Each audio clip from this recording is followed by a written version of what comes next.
Samsung's Unpacked event back in August was full of exciting product launches. While the newest foldable phones from the company were the prime highlights of the show, the Galaxy Buds 2 had its fair share of hype as well. With features comparable to more premium Galaxy Buds Pro, the Buds 2 I think delivers incredible value for $150. But how much of a compromise are we looking at as compared to the flagship Buds Pro? Well, let's find that out in this review.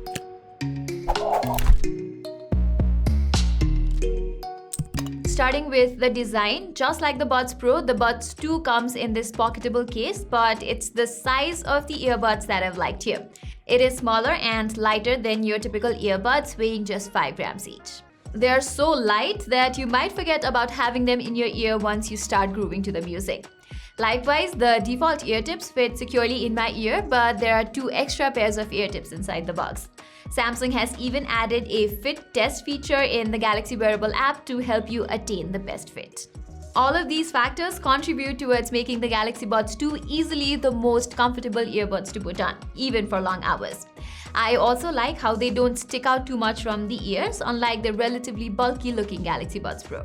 And once you get accustomed to the comfy fit of the Galaxy Buds 2, resorting back to the Buds Pro is not easy.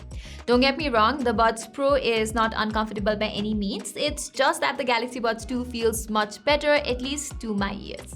That being said, the Galaxy Buds Pro does have a superior IPX7 certification as opposed to the Buds 2's IPX2. So you're gonna have to be extra careful when using the Buds 2 under the rain or even during your workout sessions. In terms of connectivity, being a latest model, the Galaxy Buds 2 enjoys the newer Bluetooth 5.2 protocol opposed to the Bluetooth 5.0 on the Galaxy Buds Pro. And I am glad to report that there are no connection drop or interference issues with either of these earbuds. As for pairing, the Galaxy Buds 2 syncs up with your smartphone via the Galaxy Wearable app. But this time around, Samsung has become a little bit notorious by not including the Galaxy Buds 2 plugin for iOS devices. Thus, you cannot play around with different ANC modes, control options, and audio presets on your iPhone as you can do on an Android phone. Similarly, if you own a Samsung phone, the Galaxy Buds 2 can quickly switch between the Galaxy lineup of tablets, smartwatches, and smartphones, given that all devices are connected to the same Galaxy account. It even supports Quick Pair with Samsung devices and Swift Pair with Windows PC for first-time seamless pairing. When it comes to controls, it remains the same as the Buds Pro. That is, you get a touch-enabled area on either earbud to play and pause music, skip tracks, or retreat to the previous one. You can also switch between ANC and ambient mode by long pressing the earbuds. I did notice a slight delay between my touch input and the earbuds registering it here. Still in all, there hasn't been a single instance where the Buds 2 has failed to register my touch input so far. Also, the convex structure of the touch-sensitive area means your fingers naturally settle to the surface without any difficulty. Now, talking about its audio quality, if you recall, I had mentioned in my initial impressions video of these earbuds that the Buds 2 sound quality is reminiscent of the more expensive Galaxy Buds Pro. While that is true for most part, I must say I have noticed some differences having used them for weeks now. Now, before going into any intricate detail, I want to mention that I used the Samsung Galaxy A22 to test them out. Thus, I was able to make use of Samsung's proprietary scalable codec. On the other hand, non-Samsung phones will have to rely on AAC and SBC codecs only. Here, the Galaxy Buds Pro handles the extreme lows and highs better than the Galaxy Buds 2. You get more thumpy bass and better instrument separation, resulting in overall superior listening experience on the Buds Pro, which is quite apparent when listening to songs like MMM by Seed Mouth.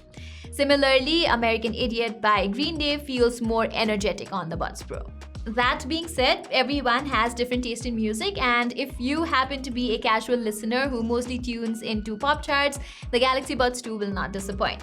In fact, listening to something like Stay by Kid Laroi and Justin Bieber and Happy Endings by Mike Shinoda, Ian Dior, and Upsal, I found the audio quality to be quite similar on both these earbuds. On some songs like Dua Lipa's Levitating, I prefer the subtle sound of the Buds 2 to the relatively heavy audio profile on the Galaxy Buds Pro. Similarly, another differentiation between these earbuds in the audio department is the 360-degree audio support on the Galaxy Buds Pro, which the Galaxy Buds 2 lacks.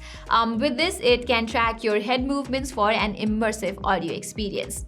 So if you want the absolute best pair of earbuds Samsung has to offer, then the Galaxy Buds Pro is still the way to go. But the Galaxy Buds 2 is not far off. Plus, the Buds 2 has active noise cancellation too. I tested it on my commute to office and found it to be fairly effective.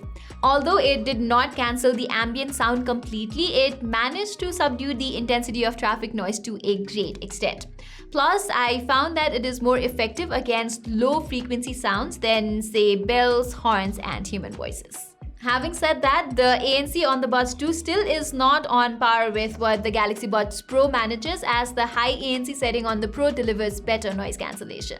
The Buds 2 also lacks voice detect that you get to see on the Galaxy Buds Pro. What this basically does is it automatically switches to ambient sound as soon as you start speaking. Anyway, I was quite impressed by the call quality of the Buds 2. Samsung's new machine learning based algorithm works well, as my voice was always clear and audible when I was walking through a busy street. Still, the Buds Pro manages to perform better in this regard, especially in windy situations because of its windshield technology, which is not present on the Buds 2. Samsung Galaxy Buds 2 has a game mode as well, which brings down the audio latency by a bit. Still, I would not recommend it to any competitive gamers, as the noticeable in-game latency still feels quite weird. Getting to the battery side of things, I managed to get the advertised endurance of 5 hours with ANC on from the 61 mAh cell on the Galaxy Buds 2. Without ANC, it can deliver around 7.5 hours of listening time. On the other hand, the case can fuel the earbuds up to 3 times. The Galaxy Buds 2 supports fast wired and wireless charging as well. All in all, the Galaxy Buds 2 definitely gives Samsung's own Galaxy Buds Pro a run for its money. While the Galaxy Buds Pro still stands out with its superior ANC and slightly better audio tuning, it's hard to recommend the Pro given what the Galaxy Buds 2 offers at a much cheaper price.